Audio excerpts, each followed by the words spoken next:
The following program, The Russ Belville Show, is intended for responsible adults only. We advocate to the repeal of marijuana prohibition for adults. We discuss the science, culture, and controversy about America's marijuana laws.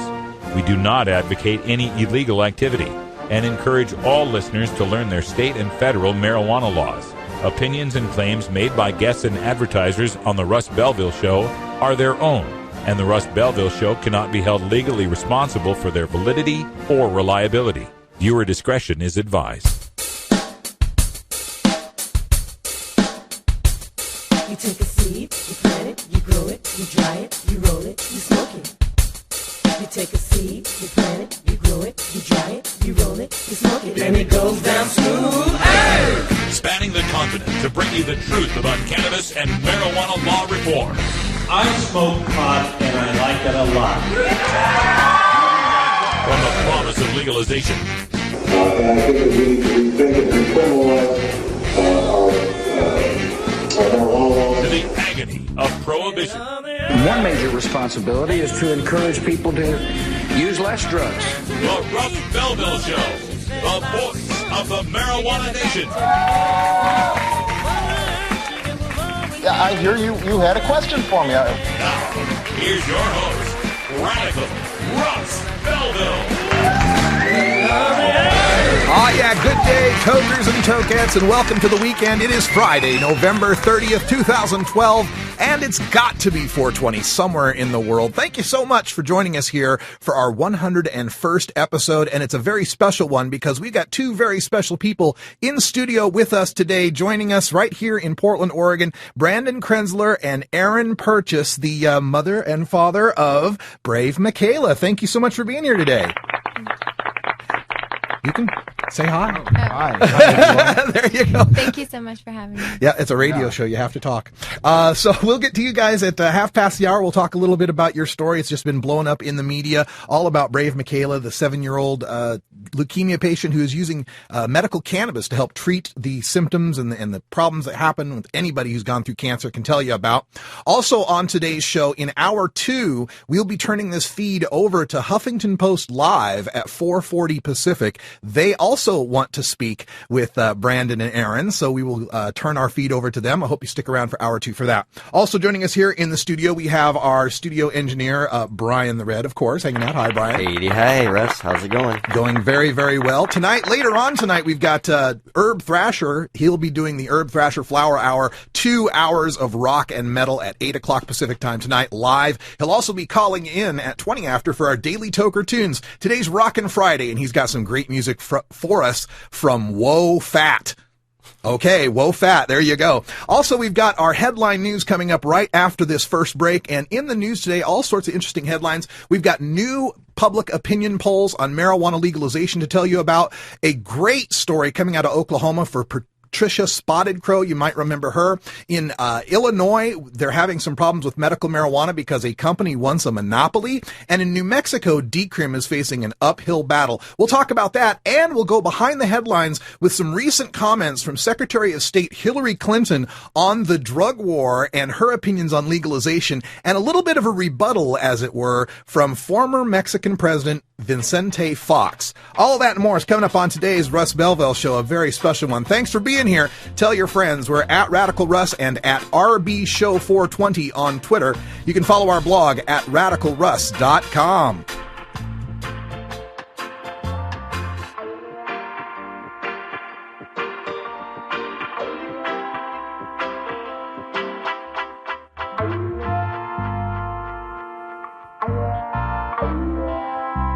We'll be right back after these messages from our 420 friendly sponsors. Support these advertisers because their ad money goes straight to the Russ Belville Show.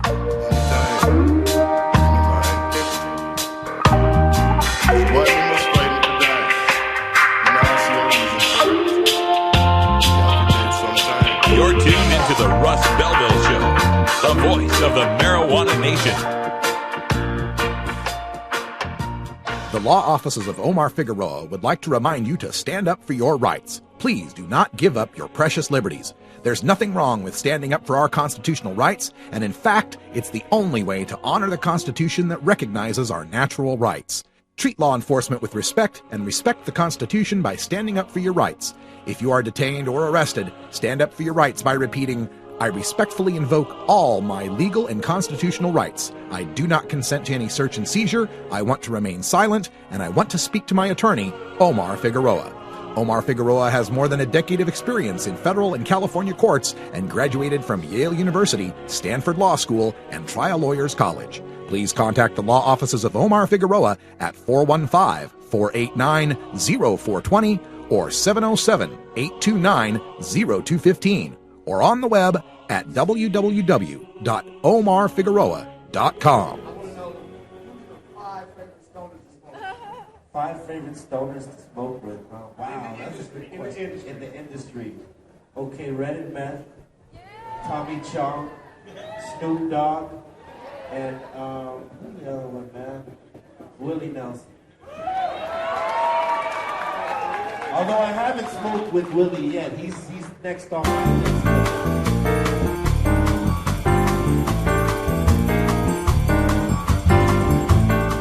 Now it's time for our 420 headline news. I'm Russ Belville. New poll from Angus Reid. Most Canadians and Americans support marijuana legalization and expect it to be legal within 10 years. This from Hawaii News Daily and brought to us by Normal. A majority of adults in both Canada and the United States believe that cannabis ought to be legal, according to a 2-country Angus Reid public opinion poll of 1,005 randomly selected Canadian adults and 1,002 randomly selected American adults. In the online survey of representative national samples, a majority of Canadians, 57%, and Americans, 54%, support the legalization of marijuana. 66% of those polled in both countries said they anticipate that cannabis will be legalized within the next 10 years. Respondents in the northeastern region of the United States expressed the highest level of support for legalizing marijuana at 61%, while those in the south voiced the least level of support at 51%, still a majority. Nationally, 65% of those aged 18 to 34 backed legalization, 49% of respondents aged 35 and older did so. In Canada, men, 64%, were more likely than women, 50%, to call for the legalization of cannabis. By contrast, American support for legalization was nearly equal among genders, 55% male support versus 53% female support. And from Politico.com reporting on a new CBS News poll that found for the first time since CBS News has been asking, 47% support legalization and 47% oppose it. Support for legalization of pot crept up slightly from 45% in September, the poll found. Partisan divides on the issue remain sharp. 2/3 of Republicans oppose legalization while 51% of Democrats support it. Legalization support is actually highest among independents at 55%. 59% of Americans think decisions on marijuana laws should be left up to the states, with only 34% giving the final call to the federal government. Support for medical marijuana is far less controversial at 83%, with even 76% of Republicans backing its usage. But Americans have their doubts about the effectiveness of medical marijuana laws. Only 29% believe most marijuana being dispensed through state-authorized stores is being used to treat serious medical issues. 53% believe most is being used for other purposes. Oklahoma woman serving 12 years for pot case released from prison, from TulsaWorld.com. Patricia Spotted Crow once faced 12 years in prison, but on the morning she was released on parole, it took less than 20 minutes to walk free. She was released Thursday morning after completing the community corrections level portion of her sentence required by Governor Mary Fallin as a condition of her parole. She entered prison on December 22, 2010. Spotted Crow's 12-year prison sentence for selling $31 worth of marijuana garnered widespread attention after her story was featured in a 2011 Tulsa World series on women in prison. She was originally handed a 12-year sentence in a blind plea before a judge for selling a dime bag of marijuana to a police informant. It was a first-time offense. But because children were in Spotted Crow's home when she was arrested, a charge was added for possession of a dangerous substance in the presence of a minor. Governor Fallin agreed in July to approve parole for Spotted Crow upon the unanimous recommendation of the Pardon and Parole Board. From CapitalFacts.com, proposed medical marijuana monopoly wreaking havoc on Illinois legalization bill. Illinois State Representative Lou Lang has decided not to call medical marijuana legislation until next week. The Skokie Democrat told the Associated Press on Wednesday he's not certain he has the 60 votes he needs for passage. Supporters of medical marijuana are blaming their latest setback in the state capitol on two North suburban businessmen. The pair plan to become Illinois' largest suppliers of medical marijuana, and some claim their quiet backroom maneuvering has blocked passage of a bill to legalize it. Libertyville businessman Jim Merlot told Fox 32 News that his company, Medponics, has hired powerful lobbyists in Springfield only because he wants to ensure that when it's legalized here, medical marijuana is grown and delivered safely to those who need it. Others fear Medponics wants to corner the market. And finally, from El Paso Times, marijuana bill in New Mexico could be snuffed out. A draft bill to simply lessen penalties for marijuana possession in New Mexico received a mixed reception during a contentious legislative committee hearing. The bill for people 18 and older, the proposal calls for no penalty or fine for possession of an ounce or less of marijuana. Possession up to 4 ounces would bring a civil penalty and fine up to $100. The bill would criminalize possession of larger amounts, establishing a misdemeanor and fine of up to $1,000 for possession of 8 ounces or more of marijuana. And that's your 420 headline news for today, Friday, November 30th, 2012. I'm Russ Belville. When we come back, we go behind the headlines with remarks from Secretary of State Hillary Clinton on the drug war in Latin America and a response from the former president of Mexico, Vicente Fox. Stick around. This is the Russ Belville Show. We'll be right back.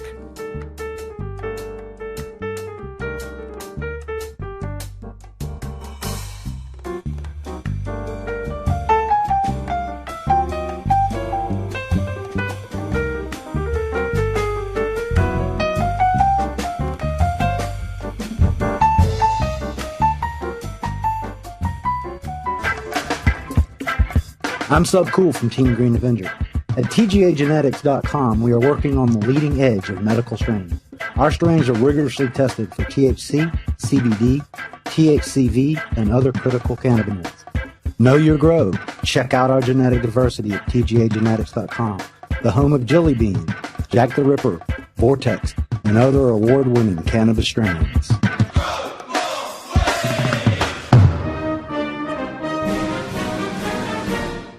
Sir, do you think there will or should come a time for us to discuss the possibility of legalization, regulation, and control of all drugs, thereby doing away with the violent criminal market as well as a major source of funding for international terrorism?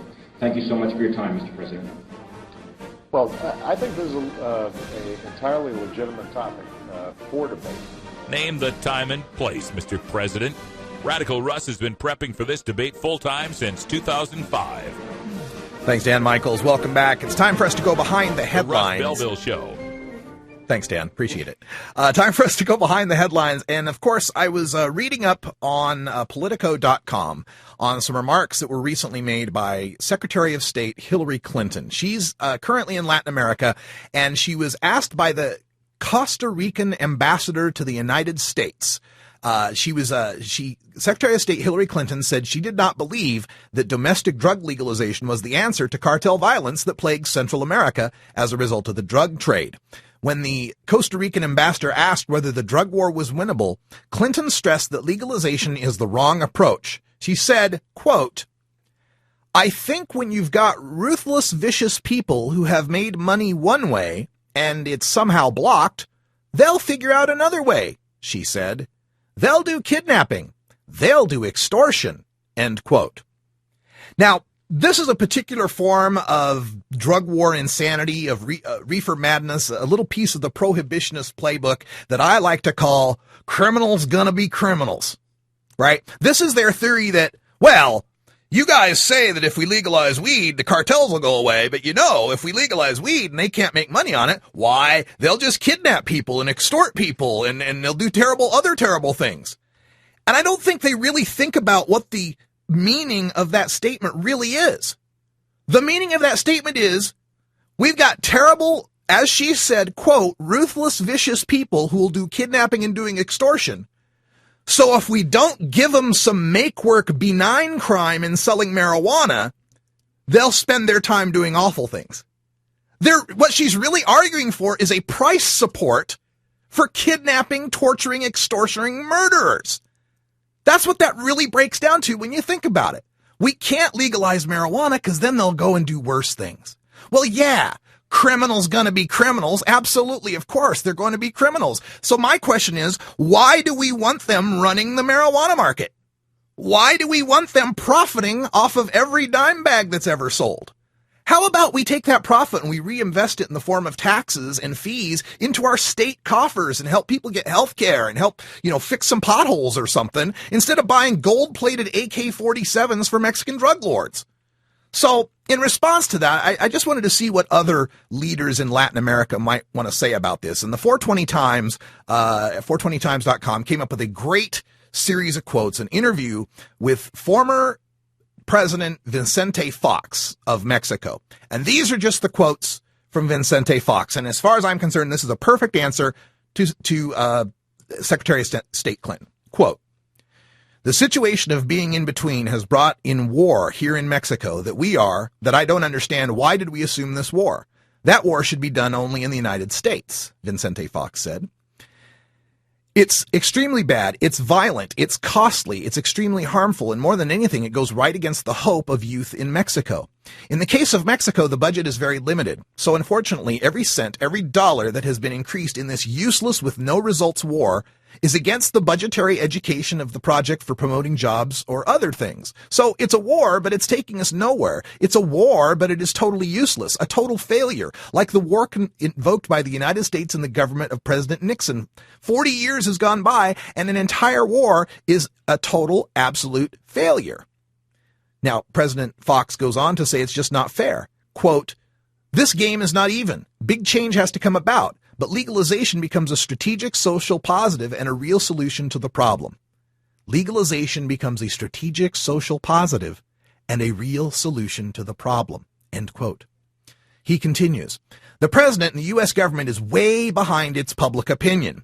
And the legal public opinion, because of the referendum in California, 44% of Californians now accept and are for legalizing the use of marijuana. It was actually 46, but okay. At national level, the latest Gallup poll shows that 50% of public opinion, 50% of U.S. citizens agree to marijuana being legalized. So the only one who sustains the prohibition, the criminalization, and the penalization of drug control is U.S. government. And it's totally incapable of enforcing the law. You have in the United States personalities like President Clinton, the secretary's husband, like President Obama, who also tried a drug once. If it's even once, it's a crime. Personalities, the Einstein of the 21st century, Steve Jobs, who in his book confessed that he used drugs for a period of 10 years. So how come the nation that sustains, the government that insists in prohibition and criminalization, is not capable of reducing consumption and holding the drug on the border and eliminating the cartels that openly operate in that nation?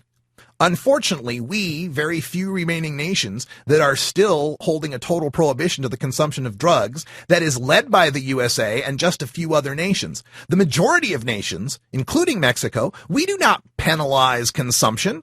In Mexico, in Portugal, in Spain, in most of Europe, using drugs, consuming drugs, it's not a crime. It's a crime to sell and to distribute and to produce. So the government of the U.S. just holds on to the past, and it does not listen to the voice of its own history. You solve the problem of violence, and then what has left is just a health problem. This is what happened in Portugal, in Holland, in other nations, the Netherlands that has legalized the use of drugs. Prohibition doesn't work. Let's move ahead, away from the paradigm, away from the dogma, and let's put our feet to the ground. U.S. public opinion has already done that. I don't know why the U.S. government is so narrow on the issue. And when they asked President Fox whether he thought re-elected President Obama would make any legalization path, President Fox says, quote, "I don't think he would even try. I don't know why this dogma sustained by the U.S. government and the Republicans say the same. It's a dogma for them. And prohibition doesn't work. The prohibition of alcohol didn't work. It's clear that marijuana harm is much less than cigarette harm. It kills much more people smoking cigarettes than smoking marijuana. It's not so harmful to your health. Now, this product you're mentioning, yet that's the consequence of using marijuana. And yes, you're losing kids the opportunity to be in school because the government sustains this prohibition. I want to appeal to parents, fathers and mothers, to school teachers, to school deans and directors. It's our responsibility of us teachers, of us parents, to educate the kids on how harmful drugs are and why they should not use them. But in the very end, according to the founding fathers of the United States, government does not have the right to interfere in our moral, in our ethics, and in our conscience. That's former president of the United States, former president of Mexico, Vicente Fox, who during his term had so many of his countrymen killed, and now it's a number approaching 60,000 dead in Mexico because of our drug war. They get it in Latin America. We're getting it here in North America. It's time for our politicians to get it in Washington, D.C. Oh, goodness. Look at the time. Well, you know, normally we would be having a safety break, but we've got some company here. Yeah, we have company, so we're going to be on our P's and Q's. We'll be right back. Smoke for us. Oh, have you ever met that funny reefer man? A reefer man. Have you ever met that funny reefer man? A reefer man. If he said he swam to China, he would sell you South Carolina. Then you know you're talking to that reefer man.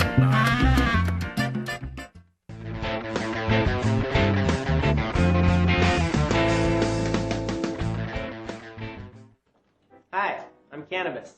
I'm alcohol.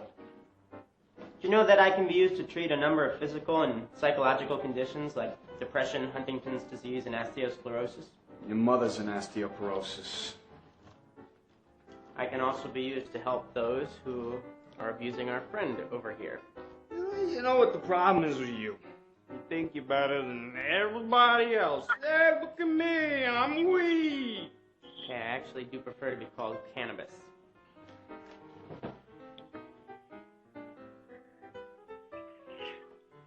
I'm illegal. I'm illegal. Because weed makes you stupid.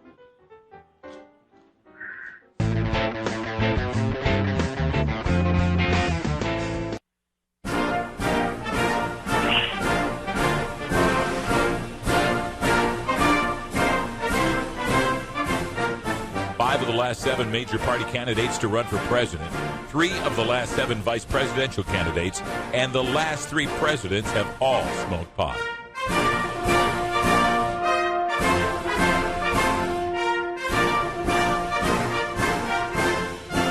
Marijuana, the gateway drug to the White House. This is the Russ Belville Show.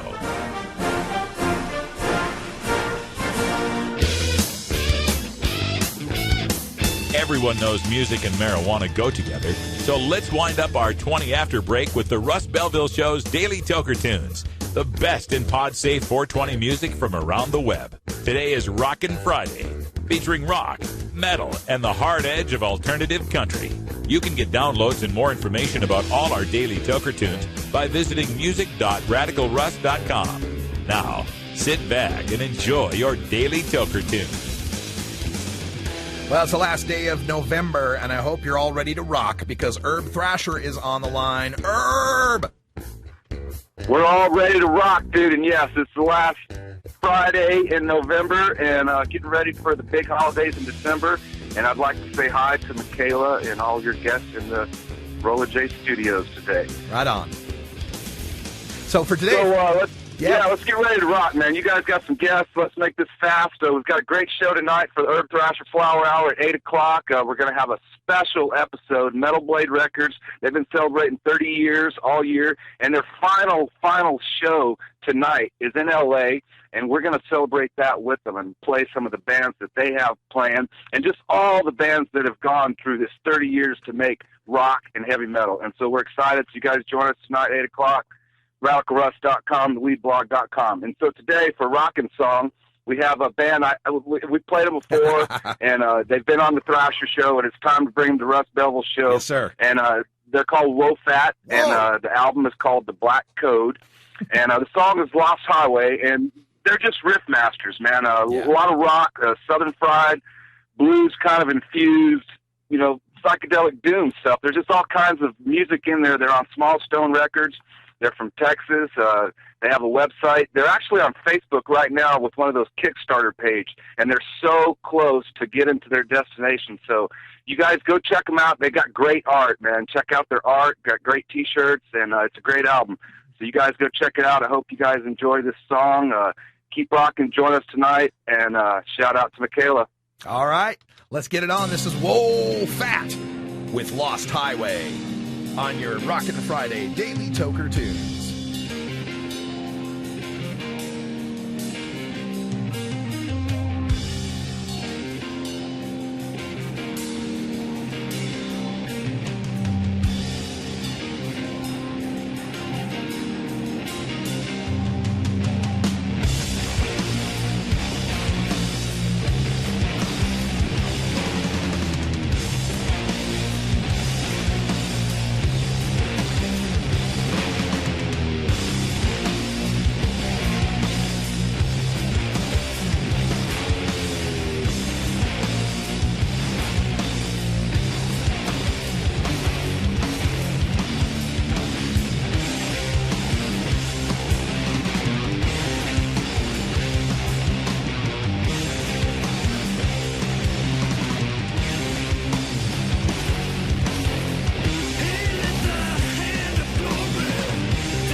with Lost Highway. Catch more rock tonight, 8 o'clock Pacific at the Herb Thrasher Flower Hour.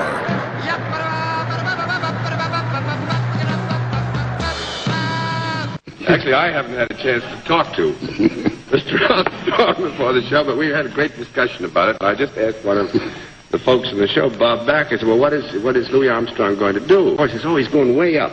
Way up. Is that the highest you could get? Well, I don't know. Well, why don't you let me say thank you? I'm only sorry you weren't going to be here with us longer. I wish you could have gotten higher, but why don't you go over and say hello to the folks? Well, I'll get higher next time. I'm over here. Take off rap battles, let those empty rap battles. Now the never go my way, and that's the never go my way. Now they don't know my way.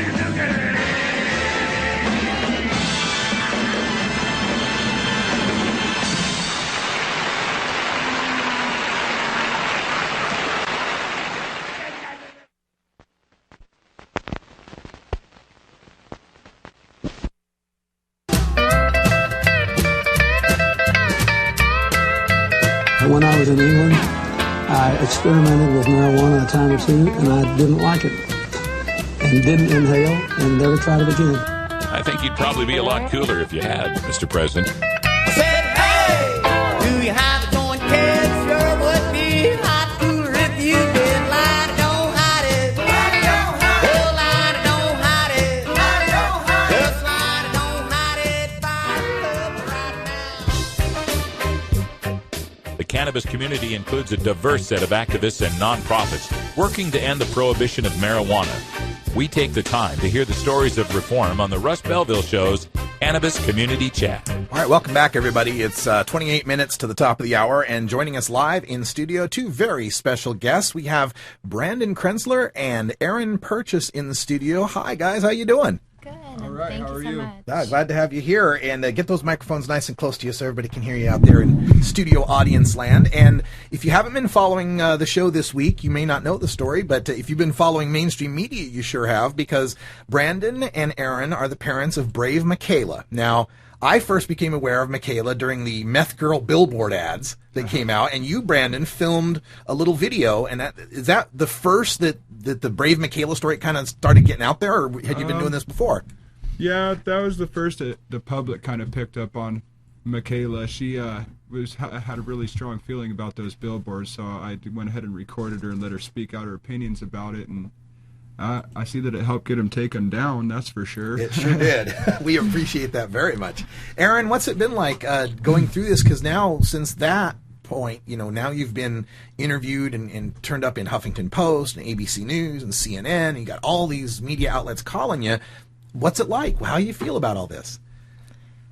Well, I didn't quite expect it. Yeah. We were asked to do an article with the Oregonian, which is our local paper because we live here in Portland, Oregon. Mm-hmm. So, and as soon as that article was published on Oregon Live, it hit the AP and went global. Yeah. I wasn't expecting it, and it's kind of a little overwhelming. The knock on the door in the morning told us what happened.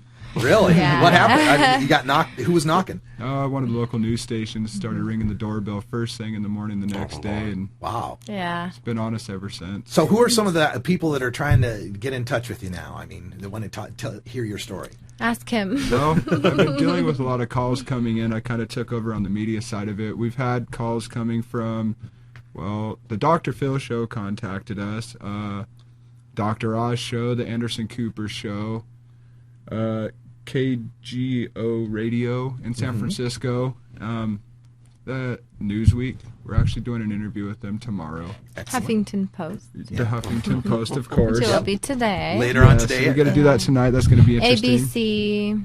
She did an interview Fox. with ABC. Fantastic. Yeah. I'm not. I obviously am The not local interviewing with 26 everyone news.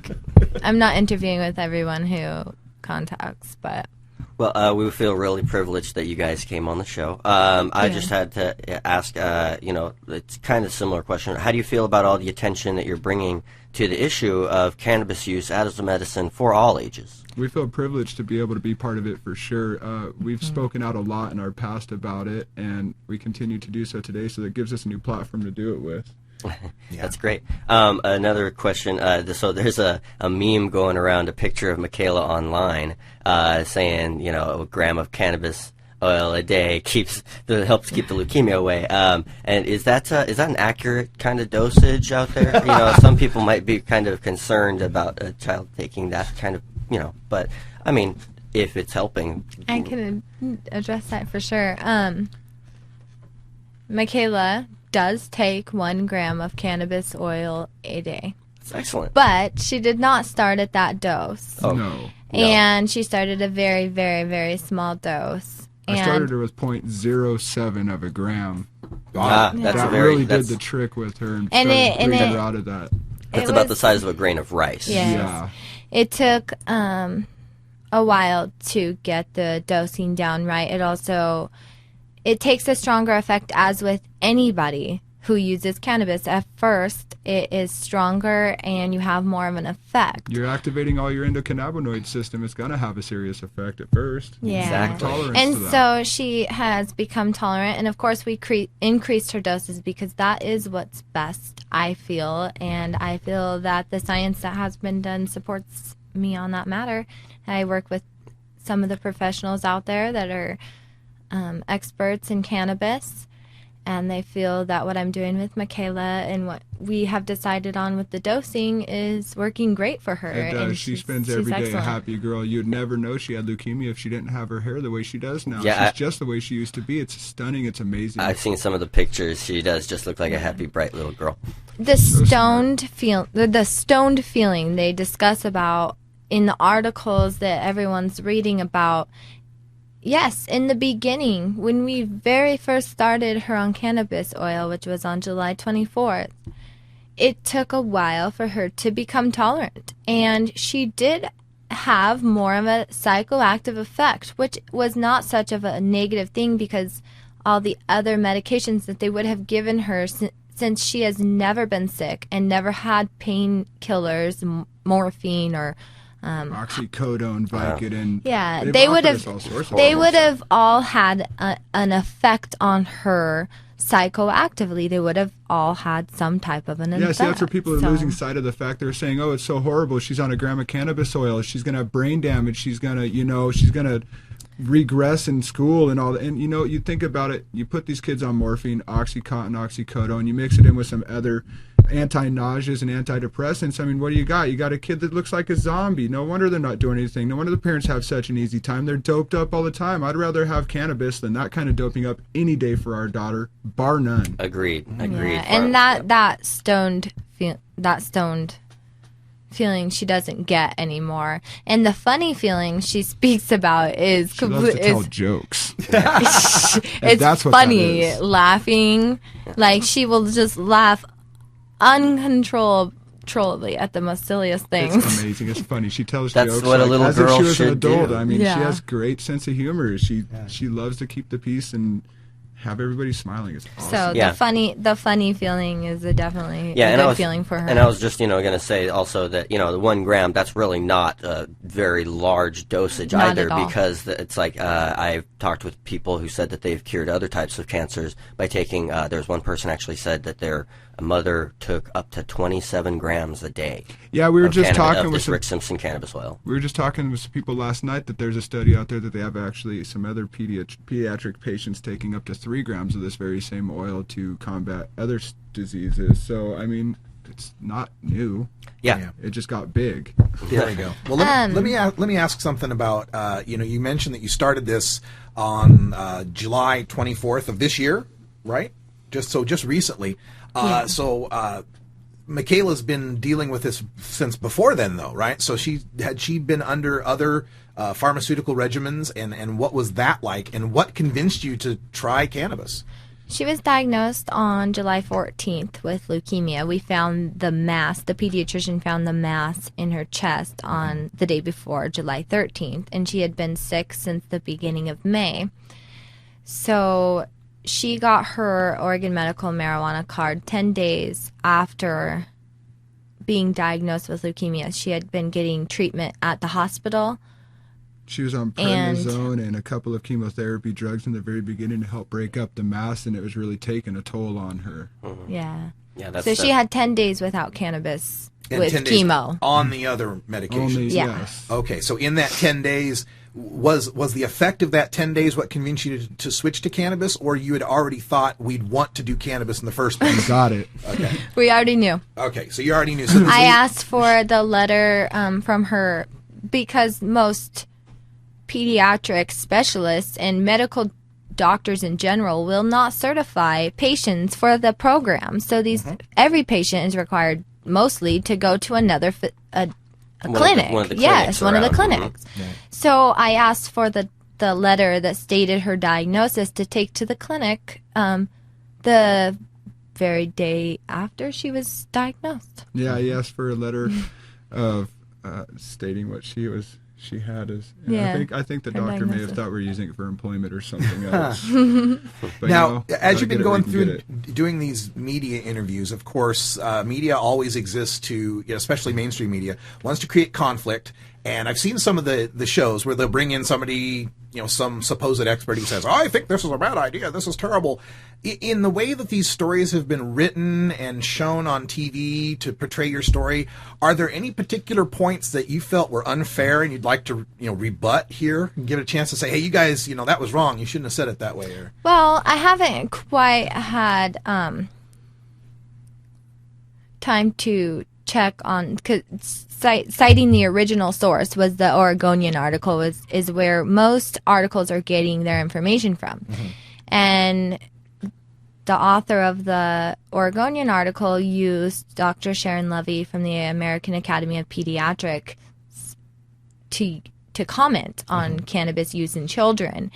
And I haven't had time to check on this, but I heard rumor that she is part of a child rehabilitation center or group, some type of something like that. Okay. Which I feel, obviously, of course, her opinion is very. Everybody's entitled to their opinion, but let's pick a more neutral source, would you? I really hope I really hope to not see them try to end children getting cannabis medicine, because you will take my child's medicine away and she will suffer. Well, that is something And I don't want to see that, and that's Yeah, one of the Andy big Olson, things. I've heard has a bill he's putting in before our House of Representatives that it does make it extremely hard for people, not just children, but other patients, to keep procuring their medications, and it's sad. It should be stopped, That's our daughter's medicine, too. Yeah, one of the bills that I've heard tale of is to make it more difficult to get children on the program by requiring 4 visits a year instead of 1. Every 3 months with a licensed state of Oregon pediatrician. And you find me one pediatrician that doesn't work for a clinic or a larger provider where they're contracted, that they couldn't do anything like that regardless of their own views. I mean, tell me one doctor that could, and one pediatrician. Yeah. So you'd basically be putting Mykayla and her parents and all the other, what was it, 58 kids that are on the program here in Yeah, Oregon? 54, 58, something like that. And we're going to take a little break here in a second, but I do want to get into the topic of how what the controversy supposedly is, and how some people in the media are trying to push this as something untoward, or a trick, or something going on here. So we will get to that after we take a little bit of a break. We're here with Brandon Krenzler and Erin Purchase, the parents of brave Mykayla, who is fighting leukemia very bravely, as the name suggests, and using medical cannabis to deal with the chemotherapy. We'll talk more about that right after the break. Thanks for joining us. It's the Russ Belville Show.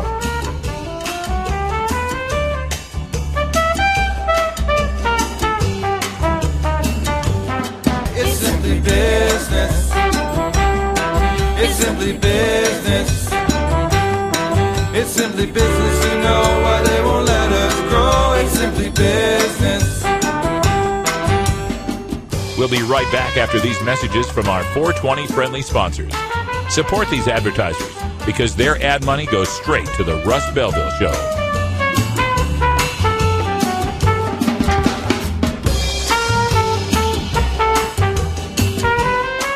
You're tuned into the Russ Belville Show, the voice of the marijuana nation. It's simply business. It's simply business. It's simply business, you know why they won't let us grow. It's simply business. It's simply business, you know why they won't let us grow. It's simply business.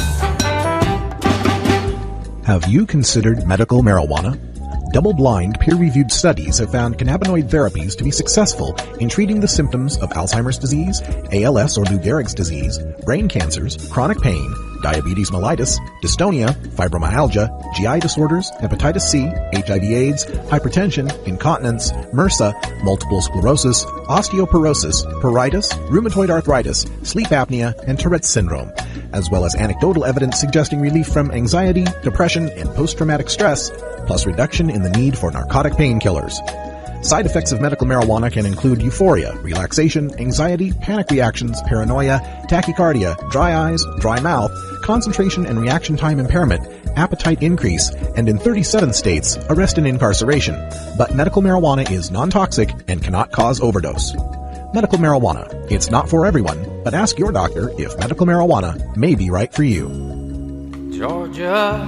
Hi, this is Willie Nelson, and I need your help. Our marijuana laws are terribly unfair, and they make criminals out of law-abiding citizens. Nearly 2,000 Americans are arrested every day on marijuana charges, and we are unfairly destroying the lives and careers of hundreds of thousands of people simply because they smoke marijuana. These are not criminals. They are average citizens like you, good neighbors who work hard, raise families, pay taxes, and contribute to their communities. And it's time we stopped arresting responsible marijuana smokers. We need your help to end marijuana prohibition once and for all. It's the fair thing to do. For more information, contact NORML, the National Organization for the Reform of Marijuana Laws.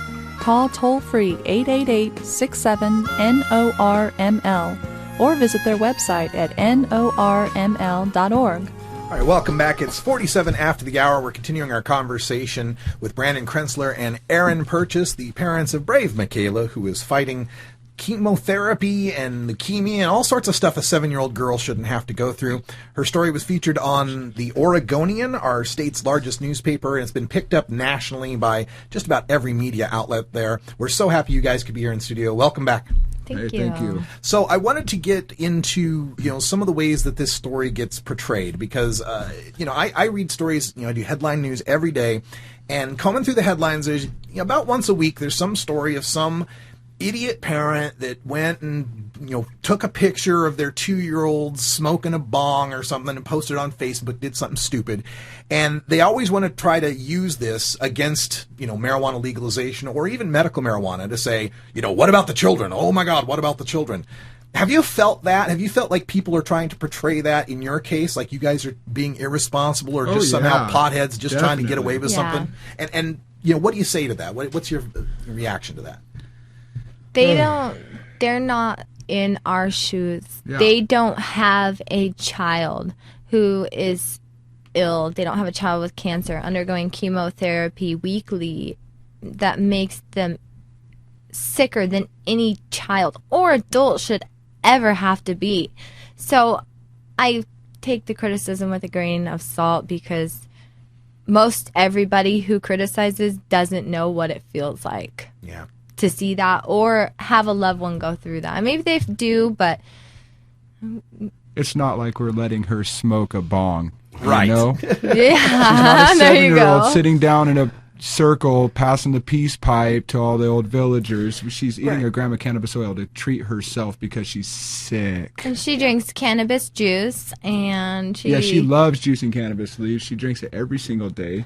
We all do it together. It's amazing. It's good for you just as much. Yeah, and just for people out there who are listening, the juicing of cannabis does not contain psychoactive ingredients. Yeah. The psychoactive part is only activated when there's heat applied. Exactly. And transforms the cannabinolic acids to deltas. It is pure goodness, and not to mention it has no side effects, and it gives you so much energy. Yeah. So the it's U.S. awesome. government wouldn't have a patent on cannabinoids, if it didn't have some kind of use. Here we go.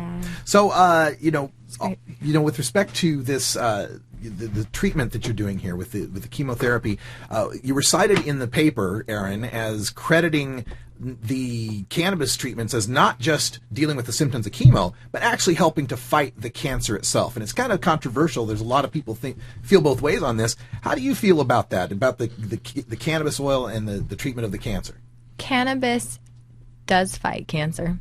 We all know that. I mean, not everyone knows that, but I'm not saying that cannabis can cure every single person's cancer, because probably it can't. But it has been it has been proven, and there are studies, and I have a study specifically done on rats, which that's how they study humans, and it says that cannabis causes apoptosis in human leukemia cells. And I've read the entire study, which now I believe has been removed from PubMed, but it's proven, and I've watched this oil help Mykayla's cancer go from not responding well to chemotherapy to nothing. I've watched it cure skin cancer, gone. Mykayla had an antibiotic called Dapsone that conflicted with her body's systems for a minute there, and it was starving her red blood cells of oxygen, if I remember the doctor's explanation of it. Well, during that time, she received a month off of chemotherapy, and there was no relapse, none.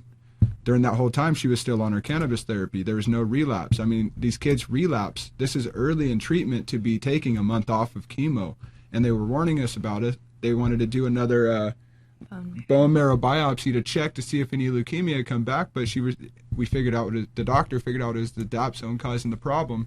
But during that time, they waited for it, and there's no relapse. I mean, that's got to show something right there. It's remarkable. Now, we did mention how there are, over 50, 54, or some odd other people under the age of 18 who are using cannabis in Oregon for medical purposes. Have you had a chance yet to meet other parents of kids using cannabis? I have talked to a few. I've talked to the Hides, Kashi, you guys know him, on the internet. I've talked to a few other mothers via Facebook, internet, but I haven't met any. I don't think anybody from Oregon has contacted us yet. I think the other children in this state that are under the age of 16 are a little more under wraps with their parents about it. I mean, it is a very controversial subject that a lot of people have an opinion on, and most people aren't willing to stand out there and take the, gunfire from it all, from all around. So you got people that are, they have your back on it. You got people who disagree with you, and a lot of people aren't willing to do that.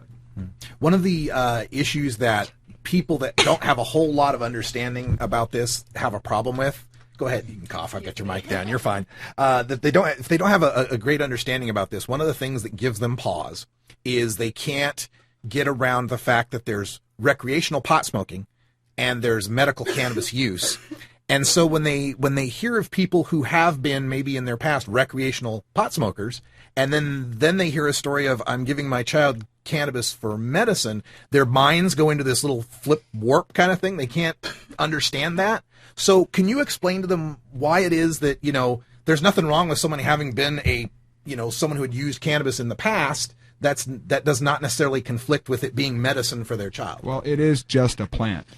It is. It's just a plant that grows in the ground. The stigma behind it's just horrible. You learn about cannabis from experimenting with it for most people.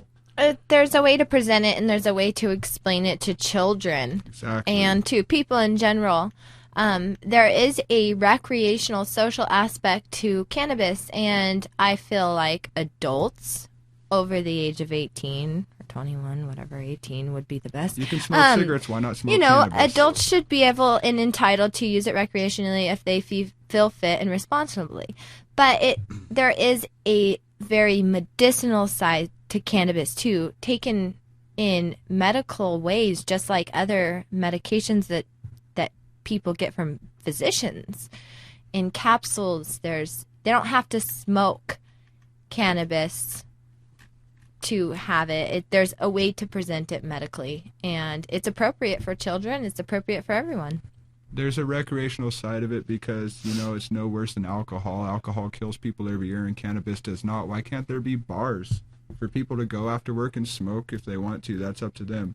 For the children, it's not appropriate to smoke. Of course, you don't want to smoke around them. Potentially causes lung damage, maybe asthma, who knows? It's smoke. But there's a place for the medicine for children too. And we're showing this to America. Mm-hmm. One of the fears some parents have that don't have personal experience with this is if we go forward with marijuana legalization, how will I tell my kid that they shouldn't be doing it? So if this weren't a medical situation with Mykayla, and say she's turning 13 and getting close to the experimental age, how should parents talk about this to distinguish there's medical use and there's a use that should wait till you're 18? The same way they do alcohol and cigarettes. The same way they do sex. There's an appropriate age for everything when you explain it to your children. It's nothing. If they legalize, it's legal, just like alcohol, just like cigarettes. You don't want to do it before you're a certain age. That's how you tell your kids. Yeah. I mean, explain to them what it is. Well, we talked about the Andy Olson, the representative here in Oregon, and other attempts here from some opponents of medical marijuana to restrict the program and get stricter. And of course, that's always to keep people out who supposedly shouldn't be smoking pot. So is there a solution to medical marijuana that will work, or are we just going to have to legalize this? Well, any solution for medical marijuana would be to allow the doctors and scientists at universities that have the technology and equipment to study it so we can get some concrete answers, first of all. Or second, just legalize it and watch the people. The public will show you what it is. It needs to change at a federal level. That's what's holding it all back. Doctors and scientists can't get it. And in my opinion, I think it should be legalized, but there needs to be a medical program because they're not going to legalize it for children, and I don't think that they should legalize it for normal, healthy children, Sure. Of course, but for ill children, they need to make an exception. So perhaps medical marijuana becomes a juvenile side thing. treatment. Yeah. Right Instead now, of I Oxycontin. feel that the program and the way it's set up is I'm happy with what we have had to do. It's a little expensive for a family to have to afford every year to pay for their cards, but also it gives us the privilege to be able to treat with cannabis. I don't think that they should We're change introducing it to right now. parents a form of cannabis that is acceptable to give your child as medicine in extreme conditions of health that's not smoking a joint. That's amazing. Yes. Thank you so much, man. You've given so many people so much good information on this, and we are just running out of the back of this hour. But before we go, Brian's got some things he wanted to hand off to you here, a couple of Pink Leaf Project shirts. So enjoy those. This one's a medium size for Mykayla. It's the smallest one I had at the moment, but just tell her she can grow into it. Yeah. And then we've got... an extra large women's and extra large men's there. Cool. Thank you. Thank you Gifts so for the much. show. Hope those work out for you. And we are moving into hour 2 here, and hour 2 is our live call-in hour. You're welcome to take live calls if you want. You don't have to if you don't want to. But we're going to go into hour 2, and also in hour 2 at 40 after, Huffington Post Live is going to take our feed, and so we are going to go live on HuffPost Live from Rolla J Studios. So hour 2 might be a little weird because there might be an extended period of us just sitting there. live via live. Live via live, We're waiting exactly. on them to connect with us. That's right. We'll get it all figured out. But thanks for joining us here on this Friday edition of the Russ Belville Show. And again, stay tuned for hour 2. More talk with Erin and Brandon. And the Huffington Post Live people, their segment coming up at 40 after. Stay tuned later tonight, 8 o'clock Pacific time, for the Herb Thrasher Flower Hour. We're going to bring you the best in metal, and Herb Thrasher will be here in studio live for 2 hours of metal, starting at 8 Pacific. Coming up at 5 o'clock, we have the newest Big Daddy Fink Funky Roller Rink dedicated to the ladies. Show enough. Check it out. For Brian the Red, I'm Radical Russ. Thanks for joining us. Until next time, take care of each other, tokers.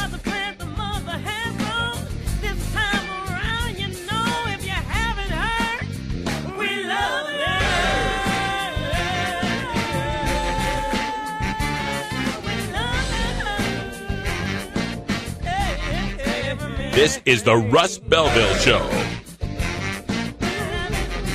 The Russ Belville Show is blogging and podcasting daily at RadicalRuss.com.